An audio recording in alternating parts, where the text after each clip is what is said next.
நன்றி என்று சொல்லுகிறோம்.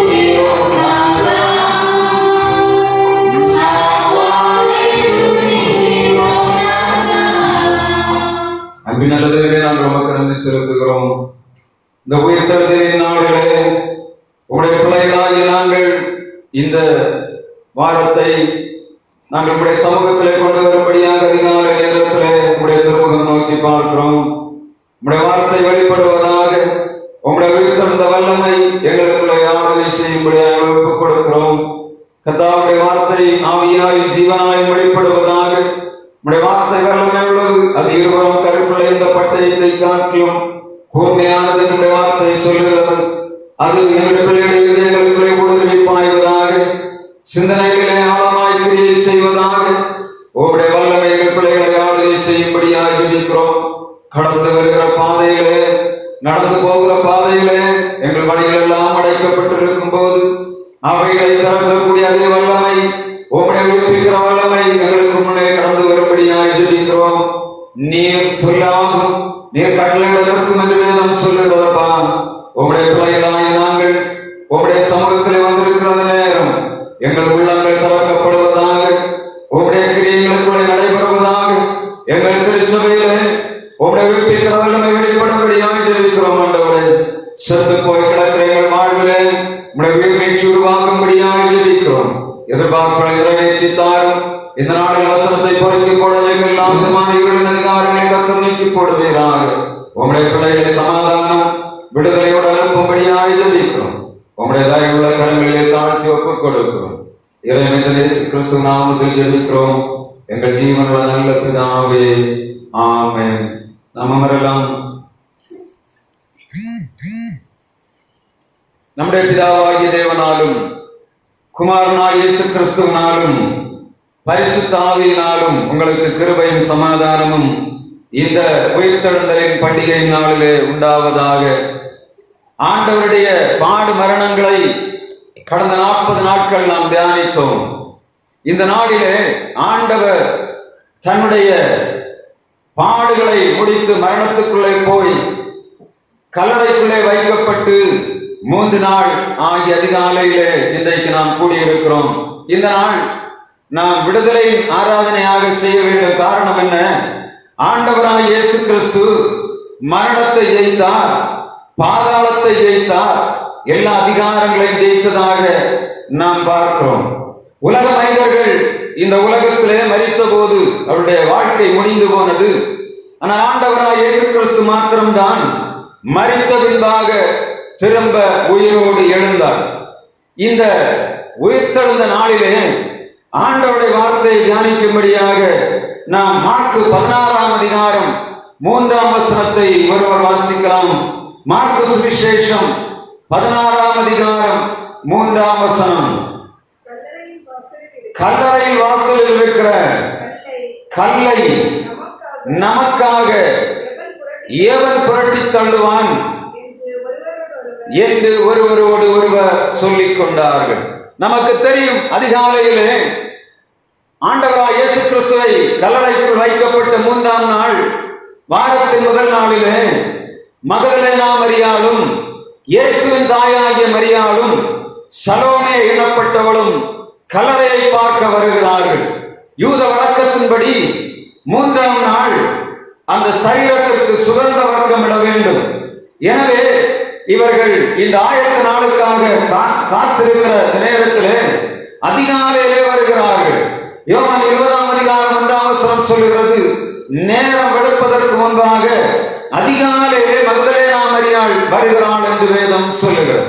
இப்பொழுது அவளுக்கு ஒரு கேள்வி, ஒரு பெரிய கல் அங்கே இருந்ததே, அந்த கல்லை யார் நமக்காக புரட்டி போடுவார்கள்? நியாயமான கேள்விதான். 2-3 பேசிக் கொண்டு வருகிறார்கள். இந்த கல்லை யார் புரட்டுவார்கள்?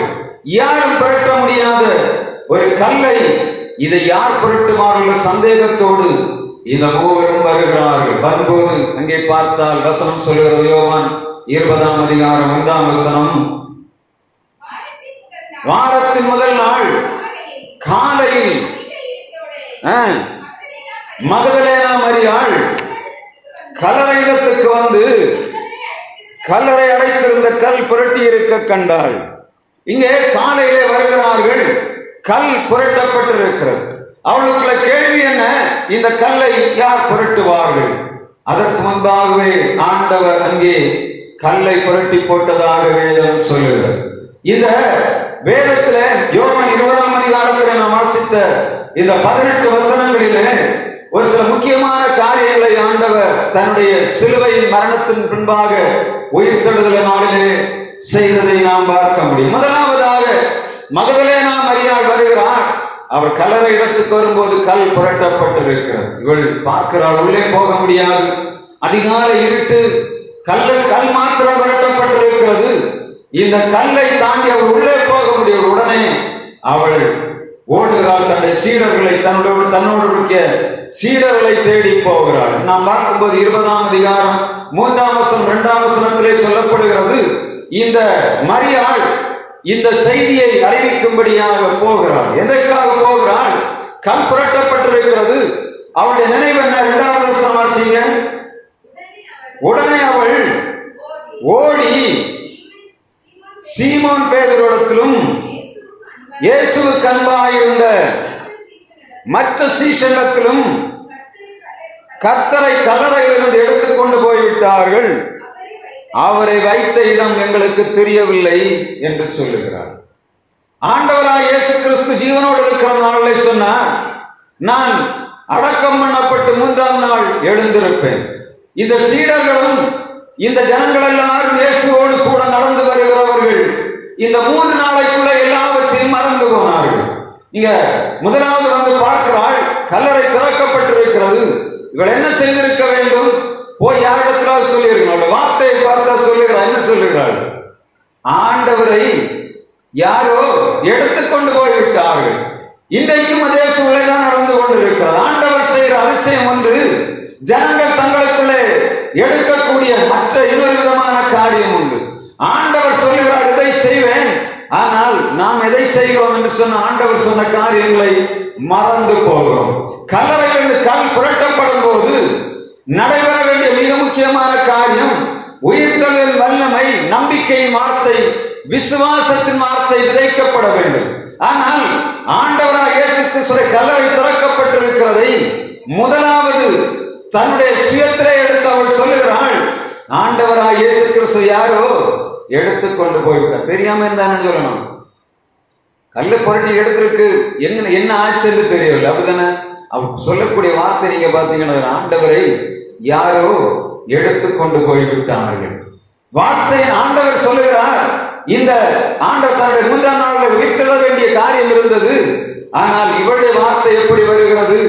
எதிரடியான வார்த்தை வருகிறதை நாம் பார்க்க முடியும். இந்த காலகட்டத்திலே ஆண்டவராய் இயேசு கிறிஸ்து தம்முடைய பிள்ளைகளுக்கு கொடுக்கக்கூடிய வார்த்தை என்னன்னா, நம் ஆண்டவர் நமக்கு ஒரு காரியத்தை சொல்லும் போது அவர் செய்கிறவராய் இருக்கிறார். நம்முடைய வாழ்வில் என்ன சொல்ல, அநேக நேரங்களில் அவிசுவாசத்தின் வார்த்தை, ஆண்டவருக்கு பிரியமில்லாத வார்த்தைகளை பேசிக் கொண்டிருக்கிறோம். இந்த உயிர்த்தெழுதல் நாளில் நாம் வந்திருக்கிறோம்னா 3 மாதங்களை கடந்து விட்டோம். நம்முடைய ஆரம்ப காலம் எப்படி இருந்தது? ஜனவரி மாதம் 1ஆம் தேதி நாம் எப்படி இருந்தோம்? இப்பொழுது என்ன நிலைமையில் இருக்கிறோம் என்பது நம்முடைய வாழ்வில் நமக்கு மாத்திரம் தான் தெரியும்.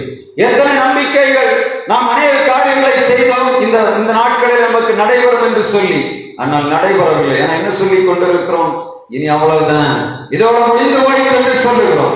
நம்முடைய வேலையை, நம்முடைய ஆசீர்வாதத்தை யாரோ ஒருவர் எடுத்துக்கொண்டு போய்விட்டார் என்று நமக்குள்ளே இதையோ சொல்லிக் கொண்டிருக்கிறோம். ஆண்டவருடைய வார்த்தை சொல்லுகிறது, உயிர்த்தெழுந்த ஆண்டவர் வல்லமை உள்ளவர், அவர் சொன்னதை செய்யாமல் இருக்க மாட்டார். அதுக்கு அடுத்த வசனம் நீங்க 20ஆம் அதிகாரம் 4ஆம் வசனத்தை பார்த்தீங்கன்னா, அங்கே இவர்கள் போகிறார்கள். போய் சீமோன் பேதுருவிடத்திலும் இயேசுவுக்கு அன்பாய் இருந்த சீடனிடத்திலும் சொல்லுகிறார்கள். இயேசுவுக்கு அன்பாய் இருந்த சீடன் யார்?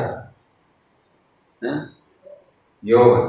எழுதினதே யோவான். எழுதின அந்த புத்தகத்தை எழுதினது ஆக்கியோன் யோவான். ஆனா இங்க நீங்க பாத்தீங்கன்னா தெரியும், இந்த எழுதினவன் என்ன சொல்லியிருக்காங்க? என் பேரை போடாத என்ன சொல்ற? எப்ப பார்த்தாலும் அந்த யோவான் நிருபத்தை நீங்க பாத்தீங்கன்னா, யோவான் சுவிசேஷத்தை நீங்க பாத்தீங்கன்னா, தன்னை அவர் எப்பவுமே வெளியே காட்டினதே கிடையாது. எப்ப பார்த்தாலும் சொல்லுவார், இயேசுவுக்கு அன்பாய் இருந்த சீஷன். இப்ப சீமோன் பேதுருவும் இயேசுவுக்கு அன்பா இருந்த சீடனிடத்தில் போய் முதலாவது மரியாள் சொல்லுகிறாள். அந்த நிகழ்ச்சி அப்படியே பார்த்த மனிதன் யார் தெரியுமா? மத்தேயு, மார்க்கு, லூக்காவை விடவும் அந்த நிகழ்ச்சியை நேரடியாக கண்டவர் யார்? இந்த யோவான் அப்போஸ்தலன். அதனால இந்த யோவானை நம்ம எடுத்து பார்ப்போம்னு சொன்னா அவர் சொல்லி இருக்கிற அநேக ரகசியங்கள் நேரடியாக கண்ணால கண்டது. அதனால இங்கே சொல்லுகிறார், முதலாவதாக சீமோன் பேதுருவிடத்துல மரியாள் வந்து சொல்லுகிறாள். சொன்ன உடனே சீமோன் பேதுருவும் இந்த சீடனும் ஓடி போகிறாள் இயேசுடைய திறக்கப்பட்ட கல்லறையை பார்க்கும்படியாக. வசனம் சொல்லுகிறது, இந்த இயேசுவுக்கு அன்பா இருந்த சீடன் முன்னாடி ஓடி போகிறான். ஆனால் வசனம் சொல்ல உள்ள போகல, ரொம்ப வேகமா ஓடினான். என்ன பண்ண? கல்லறைக்குள்ள போகும். அடுத்த வசனம் சொல்லுகிறது, பின்னாடி வந்த சீமோன் பேதுரு உள்ள போய் பார்க்கிறான். ஓடி வந்த யோவான், இயேசுவுக்கு அன்பா இருந்த சீடன், கல்லறையின் அருகிலே வந்தான், உள்ளே போகவில்லை. ஆனால் இந்த சீமோன் என்ன பண்ணினான்? உள்ளே போகிறான். உள்ளே போய் உள்ள என்ன நடக்கிறதுன்னு பார்க்கிறான். இவங்க 3 பேர் வந்து விட்டார் இல்லையா? முதல்ல 3 ஸ்திரீகள் வந்தார்கள், இரண்டாவது யோவான் வந்து விட்டான், சீமோன் பேதுரு வருகிறான். இந்த மூவரிலும் மிக முக்கியமாக நீங்க கவனிக்கணும், இந்த 2 பேர், இந்த 3 ஸ்திரீகள், இந்த யோவான், இவர்களுக்கு உள்ள தடை என்ன என்று தெரியவில்லை. இந்த தடைகளை உடைக்கிறவனாக சீமோன் என்ன பண்ணினான்? கல்லறைக்குள்ளே இறங்குகிறதை பார்க்க முடியும். நீங்க ஒன்று தெளிவா பார்க்கணும், நம்ம சீமோன் பேதுரு எப்ப பார்த்தாலும் முந்திரி கொட்ட என்று சொல்லும். என்ன சொன்னாலும் அவர் முந்திரி கொள்வார். சீடனிடத்தில் கேட்கிறார் இயேசு, மற்றவர்கள் எல்லாரும் என்னவென்று சொல்லுகிறார்கள்? அவர் சொல்லுகிறார்கள், ஒவ்வொருவரும் ஒருவன் எலியா என்று சொல்லுகிறான், ஒருவன் யோவான் ஸ்நாபகன் என்று சொல்லுகிறான், நீங்கள் என்ன சொல்லுகிறீர்கள்? முதல்ல சீமோன் பேதுரு சொல்லுகிறான், நீர் ஜீவனுள்ள தேவனுடைய குமாரனாகிய கிறிஸ்து. உடனே இயேசு சொல்லுகிறார், மாம்சம் ரத்தம் இதை உனக்கு வெளிப்படுத்தவில்லை, பரலோகத்திற்கு பிதாவே இதை உனக்கு வெளிப்படுத்தினார். அப்படிதானே? நீங்க பார்த்தா தெரியும், எல்லா இடத்துலயும் அப்படிதான். சீமோன் பேதுரு முந்திரி கொட்ட. ஆனா ஆண்டவருடைய காரியத்தை கடைசி ஆண்டவர் கொடுக்கும்போது சொல்லுகிறார், இந்த கல்லின் மேல் என் சபையை கட்டுவேன், பாதாளத்தின் வாசல்கள் அதை மேற்கொள்ளாது. ரொம்ப கவனமா பார்க்கணும். ஒரே கல்லறை தான் திறக்கப்பட்டிருக்கிற, ஒரே கல்லறை, ஒரே இன்சிடென்ட் நடந்து கொண்டிருக்கிறது. இந்த 4 காட்டிலும் 5வது ஒருவன் போறவன் உள்ளே போனான். அப்படிதானே? ஆண்டவர் அவனுக்கு கொடுத்த ஊழியம் என்ன தெரியுமா? அவனுக்கு கையில தான் கொடுத்த பொறுப்பை. சீமோன் பேதுரு சொல்லுகிறார், இந்த கல்லின் மேல் என் சபையை கட்டுவேன். ஆண்டவருக்காக எல்லாம் எதிரடா, கண்டதெல்லாம் எதிரடையா தான் இருக்கு. ஒண்ணுமே நம்முடைய கண்களுக்கு வெளிச்சமா இல்லை, உள்ள இறங்க முடியாது. ஏன்னா 3 நாட்கள் அடைக்கப்பட்ட கல்லறை, எவ்வளவு நாற்றம் இருக்கும் என்று தெரியாது, இருட்டுக்குள்ள என்ன இருக்கு என்று தெரியாது. அந்த காரியங்கள் ஏன்னா அங்கே போர் சேவகர்கள் காவலுக்கு வைத்திருந்தார்கள். போர் சேவல் ஒருவரையும் காணவில்லை. இவர்கள் உள்ளே இறங்கிதான் செய்து விட்டார். இவர்கள் மேல அந்த ரோம அரசாங்கம், அண்ணா, காய்வா, பிரதான ஆசார், இவர்களுக்கு மேலான வழக்கு தொடுக்க முடியும். ஆனால் இவைகளை கண்டு பயந்தார்களோ தெரியவில்லை. ஆனால் ஒருவன் மாத்திரம் தைரியமாக உள்ளே போனான். அங்கே வைக்கப்பட்டிருந்த கல்லறைக்குள்ளே வைக்கப்பட்டிருந்த காரியத்தை பார்க்கிறான். ஆண்டவர் அவனுக்கு ஊழியத்தை கொடுக்கிறார். ஆனா அடுத்தது நீங்க பாத்தீங்கன்னா தெரியும். அடுத்த வசனத்தை வாசிங்க, யோவான் 20ஆம் அதிகாரம் 6ஆம் வசனம். சீமோன் பேதுரு அவனுக்கு பின்னே வந்து கல்லறைக்குள்ளே பிரவேசித்து சீலைகள் கிடக்கிறதையும்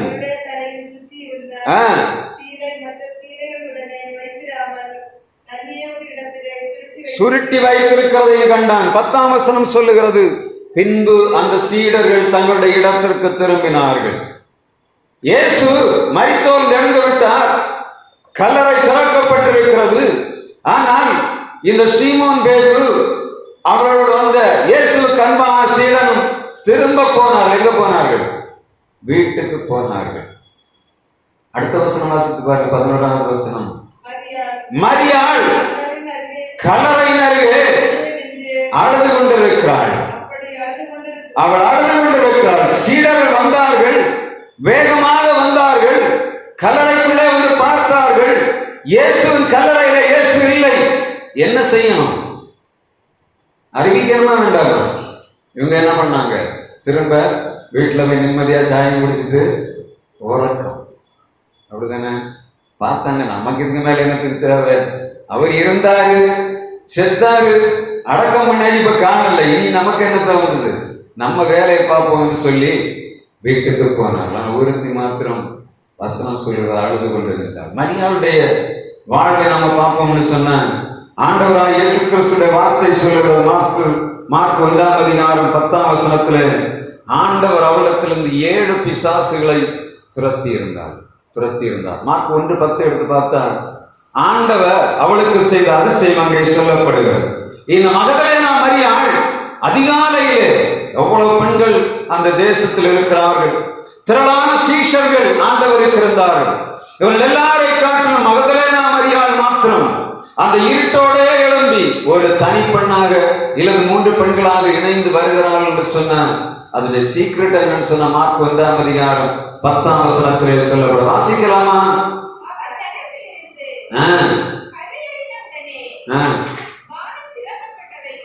மார்க் 1:10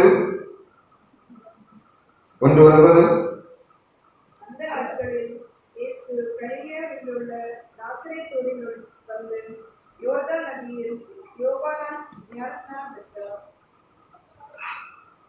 வசனம் சொல்லுகிறது, அவள் மகதலேனா மரியாளிடத்திலிருந்து ஆண்டவர் 7 பிசாசுகளை துரத்தி இருந்ததாக நாம் பார்க்கிறோம். மகதலேனா மரியாள் மாத்திரம்தான் இயேசுவுக்கு முன்பாக நின்று அழுது கொண்டிருக்கிறதை கர்த்தருடைய வார்த்தை சொல்லுகிறது. ஆண்டவர் இந்த ரொம்ப கவனமா பார்க்கணும். ஆண்டவர் இயேசு கிறிஸ்து உயிர்த்தெழுந்து விட்டார். இப்பொழுது கல்லறை திறக்கப்பட்டிருக்கிறது. இந்த காட்சிகளை எல்லாம் ஆண்டவர் பார்த்து கொண்டுதான் இருக்கிறார். இருந்தா இல்லையா? ஆண்டவராகிய இயேசு பார்த்து கொண்டிருக்கிறார். இப்பொழுது அழுகிற மகதலேனா மரியாளுக்கு பக்கத்துல வந்து அந்த வசனம் யோவான் 20:12 சொல்லி வாசிக்கலாம்.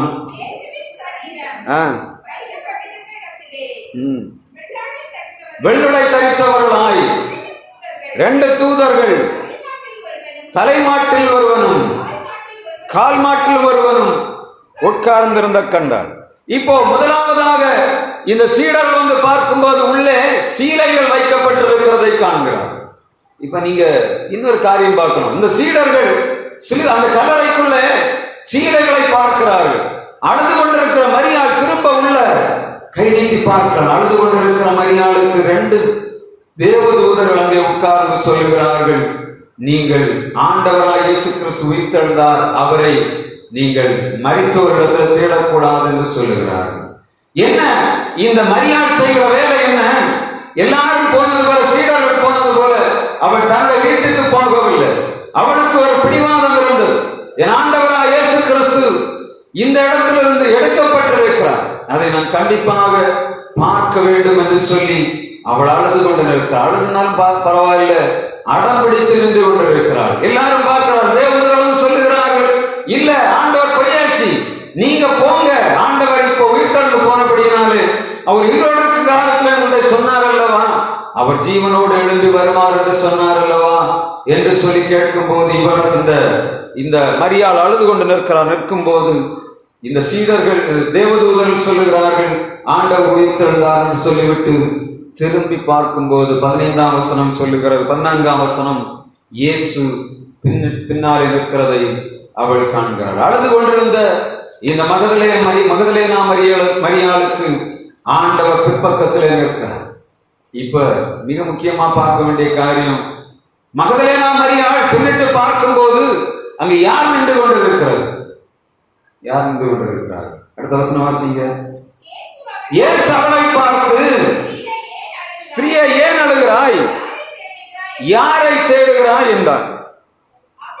அதற்கு அவள் அவரை தோட்டக்காரன் என்று எண்ணி, ஐயா நீர் அவரை எடுத்துக்கொண்டதானால் அவரை வைத்த இடத்தை எங்களுக்கு சொல்லும் என்று சொல்லுகிறார். முதலாவதாக இந்த மரியாள் கல்லறை வந்து பார்க்கிறாள். முதலாவதாக ஒன்றையும் காணல. 2வது தேவதூதர்களை பார்க்கிறாள். பார்த்து விட்டு திரும்பும் போது இயேசு நிற்கிறார். இயேசு எப்படி தெரிகிறார்? அவருடைய கண்ணுக்கு தோட்டக்காரனை போல தெரிகிறார். ஆண்டவராக இயேசு கிறிஸ்துவை அவள் தரிசிக்கும் போது அவர் எந்த கண்டிஷன்ல, அந்த நேரம் ஒருவேளை முகம் தெரியாத நேரமாக இருந்திருக்கலாம் என்று நினைக்கிறேன். இவ்வளவு காரியமும் ஆண்டவராக இயேசு கிறிஸ்து இந்த சூரியன் வெளியே வருவதற்கு முன்பாக நடைபெறுகிறது. இந்த மரியாள் கல்லறை பார்த்த நேரம் சீடர் வந்து இயேசுவை பார்க்க வந்த நேரம், தேவதூதன் இருந்த நேரம் எல்லாம் நல்ல வெளிச்சம், ஒரு முகம் பார்க்க முடியாத அளவு தூரத்திலே இருக்கிறது. ஆண்டவராக இயேசு கிறிஸ்து இப்பொழுது எப்படி நின்று கொண்டிருக்கிறார்? அவருடைய பார்வையிலே ஒரு அந்த தோட்டக்காரனை போல நின்று கொண்டிருக்கிறார். ஆண்டவராக இயேசு கிறிஸ்து அவர் உயிரோடு இருக்கிற நாட்களிலே அவருடைய சரீரத்திலே பலவர்ணமான அங்கி அவர் அணிந்திருந்தார். அவருடைய வஸ்திரத்தை சீட்டு போட்டு எடுத்துக்கொண்டார்கள். அது மேலிருந்து கீழ்வரையிலும் அந்த வஸ்திரமானது பின்னலினால் பின்னப்பட்டிருந்தது.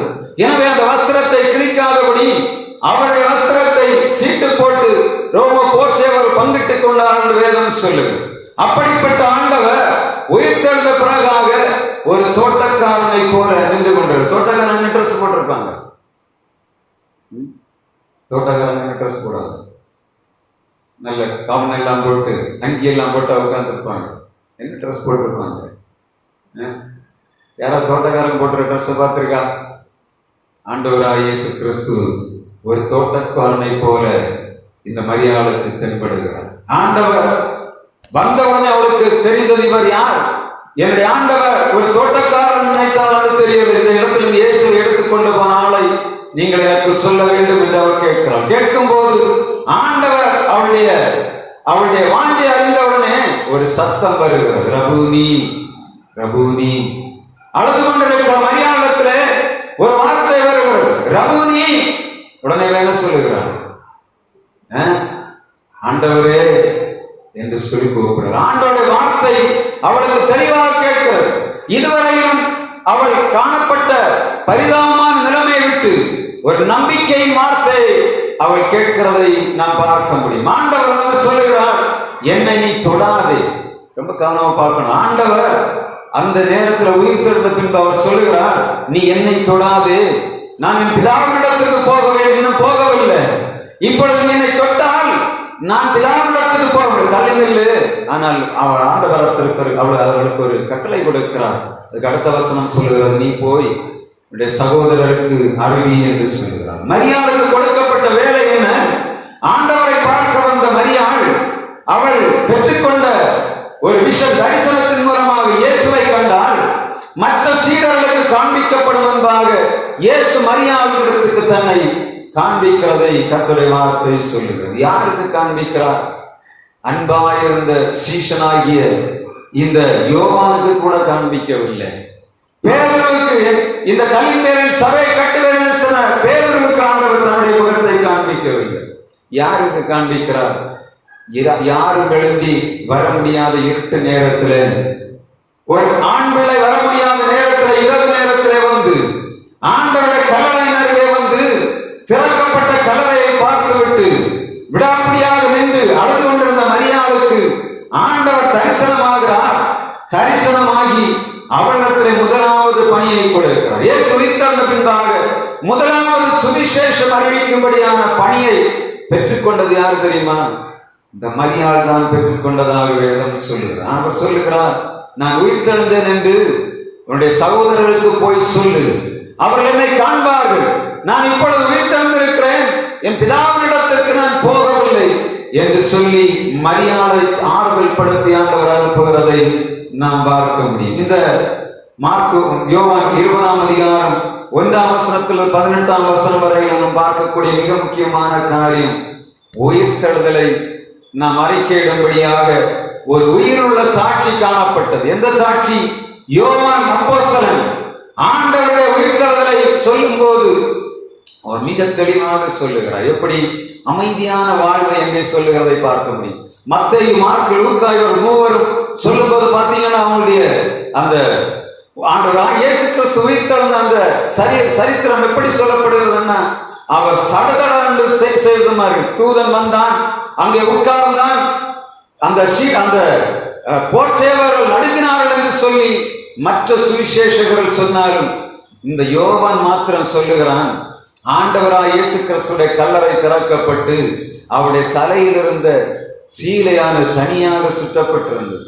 இயேசு உயிர்த்தெழுவதற்கு முன்பு நமக்கு தெரியும், இயேசு சிலுவையில் அறையப்பட்ட போது முதலாவது கடைசியாக சொல்கிற, பிதாவே உம்முடைய கையில் என் ஆவியை ஒப்புவிக்கிறேன் என்று சொல்லி அந்த அதிகாரத்தோடு ஒப்புவிக்கிறார்.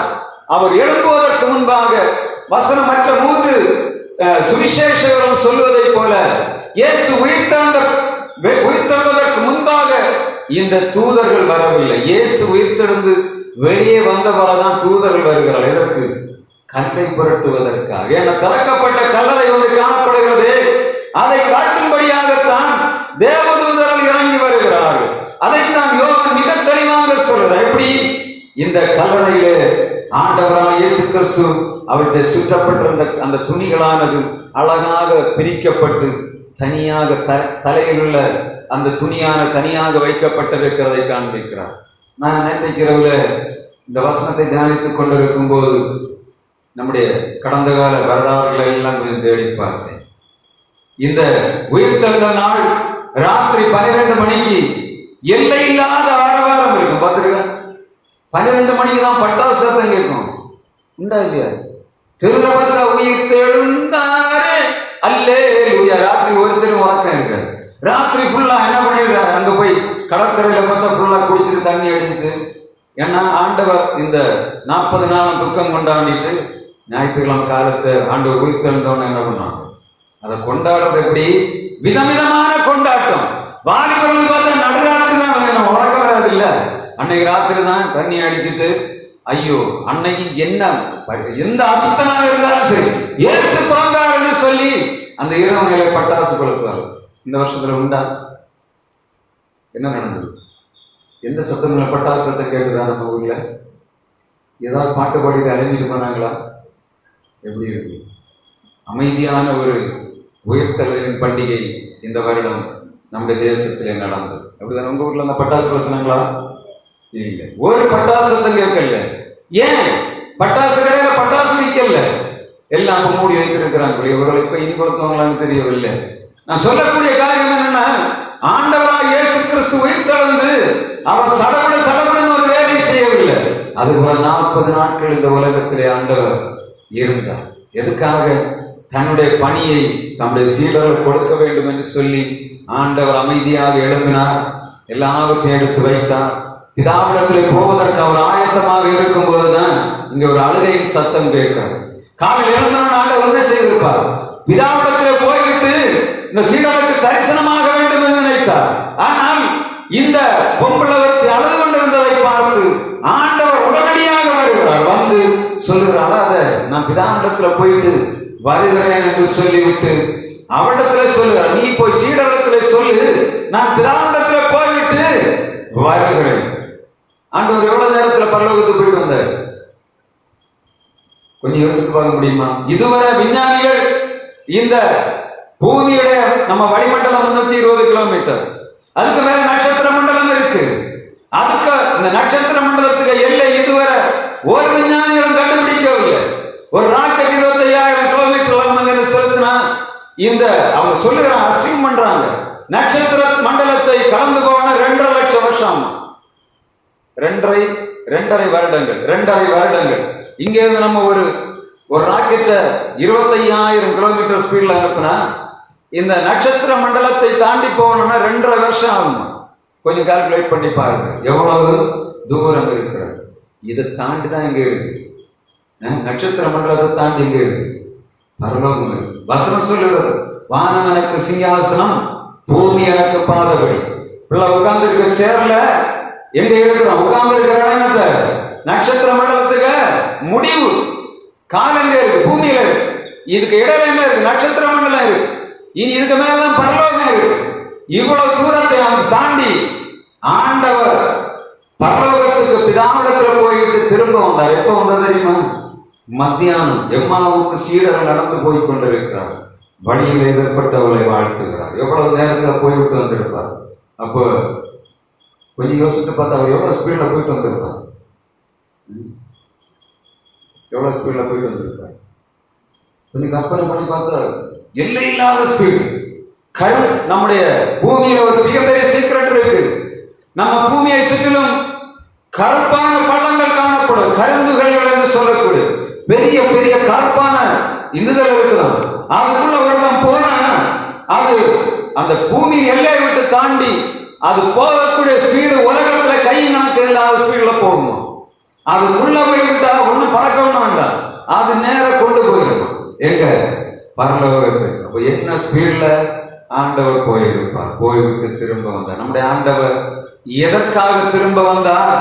தம்முடைய பிள்ளைகளாகிய சீடர்களுக்கு அவர்களை தேற்ற வேண்டும். சீடர்களை தேற்றி 40 நாட்கள் இந்த உலகத்தில் அவர் தரிசனமாகி அந்த 40 நாட்களும் இந்த உலகத்திலே வந்து வாழ்ந்து விட்டு பரலோகத்துக்கு போனார். இது ஹிஸ்டரி இல்லை, இது என்ன நடந்த கதை, நடந்த சம்பவம். இது வரலாறு இல்லை, வரலாறு சொல்ல இது வந்து கட்டுக்கதை இல்லை. உண்மையா நடந்த சம்பவத்தை ஆண்டோட வேதம் எழுதி வைத்திருக்கிறது. உயிர்த்தெழுதலின் சரீரமானது ஆண்டவரை தரிசிக்கும்படியாக வெகு வேகமாக போகக்கூடிய. அதனால்தான் ஆண்டவர் உயிர்த்தெழுந்த வல்லமையை நாம் தியானிக்கும் போது பரலோக ராஜ்யத்துக்காக தம்முடைய பிள்ளைகளை ஆயத்தப்படுத்தும்படியாக பரலோகத்தில் இறங்கி வந்த ஆண்டவர் எப்ப கூப்பிட்டா நம்ம பக்கத்துல வர. அதான் சொல்லுகிறது, எங்கே 2 பேராவது 3 பேராவது என் நாமத்தினாலே ஒருமனப்பட்டு கூடியிருக்கிறீர்களோ அவர் மத்தியில் இருக்கிறேன் என்று சொல்லுகிறார். ஆண்டவர் பரலோகத்தில் பிதாவின் வலது பாரிசத்தில் உட்கார்ந்து இருக்கிறார். ஆனால் எப்ப கூப்பிட்டாலும் அடுத்த நிமிஷம் ஆண்டவர் பிரசன்ன ஆகிறார். அதுதான் வசனம் சொல்லுகிறது, உங்களுடைய ஆலயத்தின் பரிபூர்ணத்தினாலே சம்பூர்ணத்தினாலே நிரப்பும்படியாக ஆண்டவர் தம்முடைய ஆலயத்திலே வீற்றிருக்கிறார். நம்முடைய எண்ணங்கள், நம்முடைய சிந்தனைகள், நம்முடைய செயல்பாடுகள் எல்லாவற்றையும் ஆண்டவர் நம்முடைய ஆலயத்தில் உட்கார்ந்தே பார்த்து கொண்டிருக்கிறார். அநேகருக்கு தெரிவதில்லை.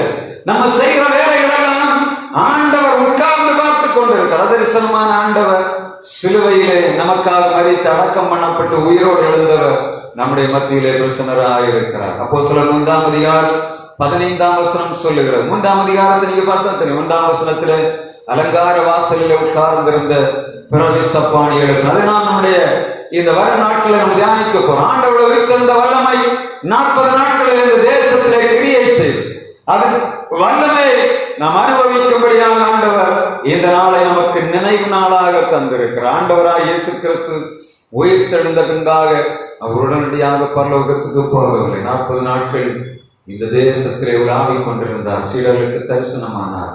நான் உயிர்த்தெழுந்த வல்லமை அனுபவிக்கிற நாம் பெந்தேகோஸ்தே நாளுக்கு ஆயத்தமாக நம்முடைய எண்ணங்கள், சிந்தனைகள் செயல்பட வேண்டும். இந்த 3 மாதங்கள் நம்முடைய வாழ்வில் அநேக காரியங்கள் தோல்விகளாக காணப்பட்டிருக்கலாம். ஆனால் உயிர்த்தெழுந்த ஆண்டவர் உயிர்த்தெழுந்தவராய் நம்முடைய மத்தியிலே பிரசன்னராக இருக்கிறார். எப்பொழுதும் சொல்லணும், என்னுடைய ஆண்டவர் செத்து போனவர் இல்லை. இந்த மரியாதை போல அழுது கொண்டிருக்க சொல்லவில்லை. ஆண்டவர் சொல்ல, அழாதே, நான் உயிரோடு இருக்கிறேன். இந்த மரியாள் யோசேப்புடைய லாசருடைய சகோதரியாகிய மரியாளத்திலே ஆண்டவர் சொல்லுகிறார், மரித்து நான் தான் உயிரோடு இருக்கிறவராக இருக்கேன். நான் மரித்து போகிற ஜீவன் இல்லை, மரித்து போகிறவர் அல்ல. இந்த உலகத்துல எல்லா மனிதர்களுக்காகவும் ஜீவனை கொடுக்கும்படியாக நான் ஜீவன் உள்ளவராக இருக்கிறேன் என்று சொன்னார். அதே ஆண்டவர் தான் மரித்தவராய் உயிர்த்தெழுது நம்முடைய மத்தியிலே பிரசன்னராக இருக்கிறார். உயிர்த்தெழுதலின் பண்டிகையை ஆஸ்வதிக்கிற நாம் நமக்குள்ளே சொல்ல வேண்டிய மிக முக்கியமான காரியம், ஆண்டவரை தேட வேண்டிய நேரத்தில் தேடல். அதான் ஆண்டவர் இன்றைக்கு கொடுத்த செய்தி. மரியாளுக்கு ஏன் ஆண்டவர் தரிசனமானார் என்று பார்த்தால் அவர் அதிகாலையிலே தேடுகிறவளாக இருந்தார். 2ஆவதாக மற்ற சீடர்கள் விட்டு போன பின்பும் விடாதபடி அழுது கொண்டிருந்ததை ஆண்டவருடைய வார்த்தையை சொல்லுகிறார். எனவே ஆண்டவர் அவளுக்கு தரிசனமானார். முதலாவதாக அவளுக்கு ஒரு பணியை கொடுத்து விட்டு தன்னுடைய அடுத்த வேலைகளை செய்யும்படியாக ஆண்டவர் தேசத்திலே சுற்றி விழாவிக் கொண்டிருந்தார். நம்முடைய பகுதியிலும் ஆண்டவர் விழாவிக் கொண்டிருக்கிற அந்த உணர்வு நம்முடைய ஒருவருக்கு வேணும். உயிர்த்தெழுந்த ஆண்டவர் விட்டு விட்டு போகவில்லை. நம்முடைய பிள்ளைகள் வீடுகளுக்குள்ளே ஒவ்வொரு நாளும் அதிகாலையிலே வருகிறவராக இருக்கிறார். யார் யாரெல்லாம் அழுது கொண்டிருக்கிறார்களோ அவர்களுக்கு நம்முடைய ஆண்டவர் பிரசன்னமாகும்படியாக அதர்சனமானவராய் இந்த பகுதியிலே சுற்றி கொண்டிருக்கிறார். வாழ்விலே எல்லாவற்றையும் இழந்து போய் ஆண்டவருக்கு அநேக நன்மைகளை பெற்றுக் கொண்டான். ஆண்டவரை மறந்து போகாத அதிகாலையில எழுந்தி ஆண்டவரை தேடும்படியாக நமக்கு நாம் அறியாளை போல எதிர்பார்க்கப்படும். கண்டிப்பாக 2026ஆம் வருஷம் உங்கள் வாழ்விலே மிகப்பெரிய ஆசீர்வாதம், இந்த தேசத்துக்கு மிகப்பெரிய வெளிச்சத்தை ஆண்டவர் கொடுக்கும்படியாக இந்த உயிர்த்தெழுதலின் நாளில் இந்த இடத்திலே பிரசன்னராக இருக்கிறார். ஆண்டவர் தம்முடைய பிள்ளைகளை ஆசீர்வதிப்பதற்கு இறங்கி வரும்போது ஒரு மனிதனும் தடை பண்ண முடியாது. அவருடைய வல்லமை மாறி போகாது, அவருடைய கிருபை இறக்கம் மாறி போகாது. நீங்கள் செய்கிற எல்லா வேலைகளையும் சொல்லணும், ஆண்டவரனோடு கூட இருக்கிறார். அவருடைய உயிர்த்தெழுந்த வல்லமை எங்கள் தேசத்திலே ஆளுகை செய்து நான் அந்த நாள்ல இருந்து பார்க்கிறேன். இந்த தேசத்துக்குள்ள நான் இறங்கும் போது சொல்ல, ஆண்டவரே இதோ வானத்தின் மேல் சகல அதிகாரம் கொடுக்கப்பட்டிருக்கிறது என்று சொல்லி இருக்கிறேன். தேசத்தில் என்னுடைய அதிகாரம் கிரியை செய்யணும். எல்லையில்லாத வளர்ச்சி, எல்லையில்லாத ஆசீர்வாதம், எல்லையில்லாத கிருபைகளை நாங்கள் பெற்று அனுபவிக்க வேண்டும் என்று சொல்லித்தான் ஒவ்வொரு நாளும் இதற்குள்ள அதனுடைய பிரதிபலனை கண்கூடாக கண்டு கொண்டு நம்முடைய திருச்சபையானது எழும்ப போவது. கர்த்தருடைய வல்லமை, அவருடைய உயிர்ப்பிக்கிற வல்லமை நம்முடைய ஆலயத்துக்குள்ளே கிரியை செய்யும் போது எல்லா விதமான எதிர்டையான கிரியை அழைக்கப்படும். நம்முடைய பிள்ளைகளுடைய ஆசீர்வாதத்தின் நிறைவு ஆண்டவர் மிகுதியாய் தருபடியாய் சுத்தமுள்ளவராய் இருக்கிறார். இந்த வருடத்தில் இந்த மாதம் மார்ச் மாதம் 31 முடிந்த பின்பாக உலகமானது புதிய இந்த பொருளாதார வருடத்தை நினைவு கூறுகிறது.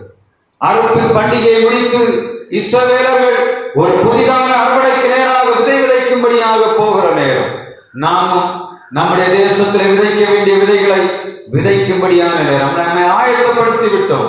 எசேக்கியேல் 38ஆம் அதிகாரம் 7ஆம் வசனத்தில் சொல்லப்பட்ட, நீ ஆயத்தப்படு, உன்னை சுற்றி இருக்கிறவரை ஆயத்தப்படுத்து, நீ அவளுக்கு காவலனாய் இருந்து சொல்லி 3 மாதங்கள் நம்மை ஆயத்தப்படுத்த விதைக்க வேண்டிய நேரம் இது.